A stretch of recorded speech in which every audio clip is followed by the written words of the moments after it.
Bismillahirrahmanirrahim. Assalamualaikum warahmatullahi wabarakatuh. Yang saya hormati dan muliakan Menteri Pendidikan Tinggi Sains dan Teknologi Republik Indonesia, Ketua, Sekretaris dan anggota Majelis Wali Amanat Universitas Sumatera Utara, Rektor Universitas Sumatera Utara, Ketua dan anggota Dewan Guru Besar Universitas Sumatera Utara, Ketua dan anggota Senat Akademik Universitas Sumatera Utara, Wakil Rektor Universitas Sumatera Utara, Dekan, Ketua Lembaga dan Unit Kerja, Ketua Program Studi, Kepala Laboratorium, dosen, karyawan di lingkungan Universitas Sumatera Utara, para undangan, keluarga, sahabat, teman sejawat, dan mahasiswa yang hadir di ruangan yang berbahagia ini. Puji dan syukur saya panjatkan kehadirat Allah Subhanahu wa Ta'ala atas rahmat dan ridhonya. Saya diberikan kesempatan yang begitu mulia untuk menyampaikan pidato pengukuhan sebagai Guru Besar Universitas Sumatera Utara. Selawat dan salam senantiasa tercurah kepada junjungan kita Nabi besar Muhammad SAW, suri teladan umat manusia yang menjadi panutan hidup dan sumber inspirasi, serta yang kita harapkan syafaatnya di yaumil mahsyar nanti. Dengan segala kerendahan hati, izinkan saya berdiri di hadapan hadirin sekalian untuk menyampaikan pidato pengukuhan saya sebagai Guru Besar dalam bidang agribisnis di Universitas Sumatera Utara. Dan pada kesempatan yang penuh makna ini, saya akan membahas topik yang sangat relevan dalam dunia agribisnis dengan judul Dari Kebun ke Cangkir. Yang akan saya bacakan adalah bentuk eksekutif summary, eksekutif lagi karena waktunya tidak begitu panjang. Sedangkan narasi lengkapnya mungkin sudah Bapak Ibu terima sekalian apa yang dimaksud dengan dari kebun ke cangkir. Rahasianya itu cuma kopi artinya. Bapak Ibu Saudara semua yang berhadir dan berbahagia, pada kopilah semua rasa itu ada. Mulai dari pahit, manis, asam, pekat, asin.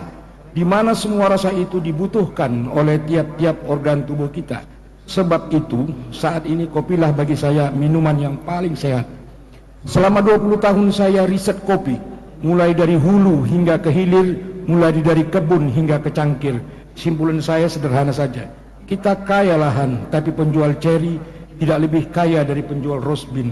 Kita unggul ekspor green bean, tapi yang menikmati kesejahteraannya adalah pengimpor, karena mereka mengolahnya dengan value added yang sangat tinggi. Kita dituntut memiliki sertifikasi, mulai dari sertifikasi organik, rainforest hingga fair trade. Tidak mengherankan para Mr. Starbucks itu, si pengolah kopi itu jauh lebih kaya dari Pak Rujiman, penjual kopi bubuk, dan Pak Jack. Jack ini sebenarnya bukan nama aslinya Pak Jakaria, penjual ceri atau kopi gelondong. KP-KP kita berkembang pesat, ramai milenial di situ. Tetapi yang minum kopi cuma 20% saja, tidak menambah konsumsi per kapita kita yang cuma seperempat cangkir, kalah dengan Belanda yang mencapai 4 hingga 5 cangkir per hari. Banyak yang minum kopi saset atau sampah kopi itu sebenarnya. Kopi saset itu sampah kopi, minuman kopi kaleng. Ada juga yang minum kopi merek Jitu, artinya itu kopinya siji, jagungnya pitu. Bahkan di Kota Cane ada yang namanya kopi dangdut, di mana supir nggak boleh minum karena jalan berliku dia kira lurus dan langsung jatuh ke Sungai Alas. Kalau saja tahu bahwa bisnis kopi itu spektakuler, pasti harga tanah di dataran tinggi Karo naik pesat. Tapanuli Utara, Tumbas, Tanah Karo, Gayo akan naik dengan pesat. Saya menyebutnya ada emas hitam di sana. Emas hitam bagi saya bukan monyet, bukan minyak, tapi kopi. Kesimpulan saya dalam bentuk pantun saja.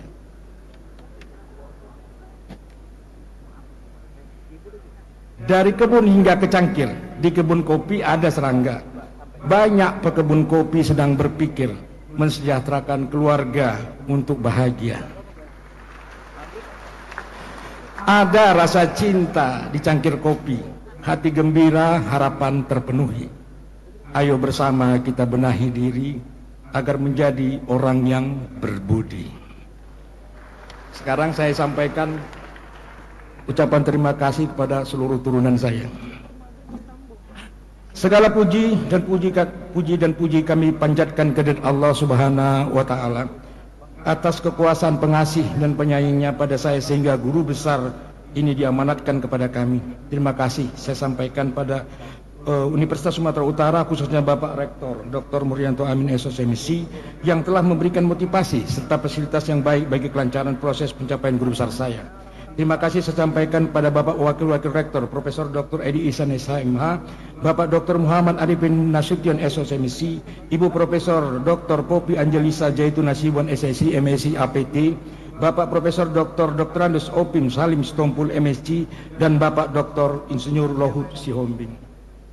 Terima kasih juga kami sampaikan kepada Dekan Fakultas Pertanian Profesor Dr. Tapi Supriyan MSS, serta Ibu dan Wakil-Wakil Dekan Fakultas Pertanian, serta ucapan terima kasih kami sampaikan kepada Direktur Sekolah Pasca Sarjana USU Profesor Insinyur Tunku Sabrina MAGR SC PhD, Profesor Dr. Epawani Aritonang, Profesor Dr. Hamidah Harahap, Ketua Program Studi Agribisnis, dan para dosen lingkungan Fakultas Pertanian USU.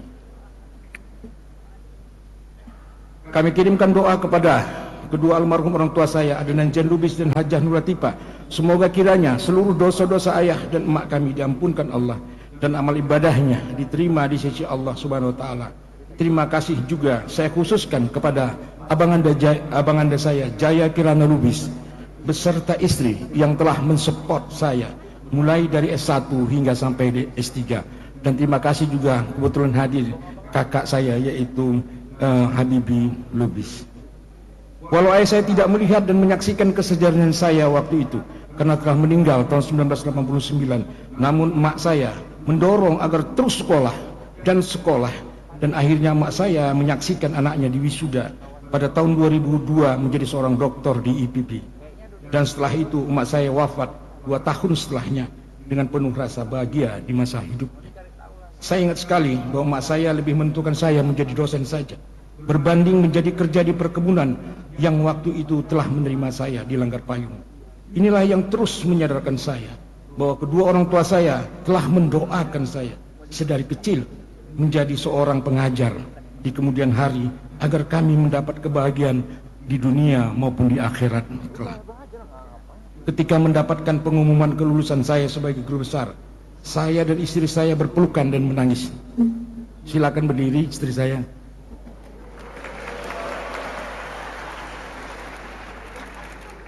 Menyatakan keharuan yang tak terkira. Istri saya itu bernama Ratna Dewi Siregar yang terus memberikan semangat kepada saya untuk mencapai gelar pendidikan setinggi-tingginya. Seiring dengan membesarkan dan mengasuh kelima anak laki-laki kami yang bernama Arga Abdi Rabiud Darajat Lubis Espam, Zain Satria Hafid Lubis Esos, Muhammad Dayupur Rahman Lubis, Muhammad Ahsanul Khalikin Lubis, dan anak terkecil kami Kaisan Jahran Lubis. Sama-sama kami mengayuh masa depan kami sesuai arah yang diberikan Allah Subhanahu wa taala kepada keluarga kami. Sebenarnya saya tidak pernah berpikir untuk meraih atau mendapatkan gelar guru besar. Saya tidak pernah bermimpi, impossible dream. Saya tidak berpikir menjadi seorang profesor dan tidak kurang keinginan saya menjadi seorang profesor. Namun istri saya yang cantik itu terus-menerus mengejar dan mendoakan saya untuk meraih cita-cita semua dosen itu. Barulah tahun 2024 saya tersentuh untuk mencoba mengejar mimpi banyak orang itu. Itu pun setelah 22 tahun menjadi seorang doktor dan telah tua bangka. Pada bulan Juli 2024 didorong oleh Bapak Muhammad Delvi Rahab SE, saya mencoba ikut seleksinya dan kami semua bersyukur pada Allah karena tahun itu juga saya dinyatakan lulus menjadi seorang guru besar di Universitas Sumatera Utara. Alhamdulillah. Terima kasih juga saya sampaikan kepada almarhum mertua saya Harun Siregar dan almarhumah Lailawati Bugis serta ipar-ipar saya yang berbahagia turut hadir pada acara ini. Mereka adalah pendorong, penyemangat bagi kami untuk mencapai gelar guru besar ini. Saat ini hadir pula bersama kami sahabat-sahabat silaturahmi saya yang jauh-jauh berasal dari Aceh dengan susah payah datang kemari. Ada Insinyur Lisma Ropija, ada Insinyur Masita, ada Insinyur Khairul Umri, untuk menunjukkan kebahagiaan mereka bahwa rekannya yang dulu bandel tetapi cerdas ini berhasil mencapai puncak jabatan guru besar. Universitas Sumatera Utara yang terhormat. Mereka datang untuk gembira bersama kami. Terima kasih sahabat-sahabatku yang baik hati. Banyak yang membantu pencapaian ini. Ada Pak Charlie Sitinja dari Singapura dan BINUS Jakarta. Aisyah Amina Ginting SP, MP, dan Karunia Padilla Tobing SP, MP, tim peneliti yang sangat cerewet dan teliti. Parisna Tendik PWD dan EPA Tenaga Kependidikan di Fakultas Pertanian yang handal, serta semua yang mengenal dan mendoakan saya. Terima kasih untuk kalian semua. Kalau saja kesempatan pidato ini diberikan waktu yang lama, pasti saya akan menangis. Padahal saya adalah orang yang paling susah menangis. Kalau bisa menangis waktu marah saja. Dan kali ini pasti saya menangis. Tapi karena waktunya pendek, hati saya agak payah mengeluarkannya. Akhirnya saya ucapkan terima kasih atas segala kelancaran acara pada hari ini. Semoga panitia yang bekerja keras untuk tersenggalanya acara ini, kami haturkan terima kasih dan salam hormat kami. Wabillahi taufiq wal hidayah. Wassalamualaikum warahmatullahi wabarakatuh.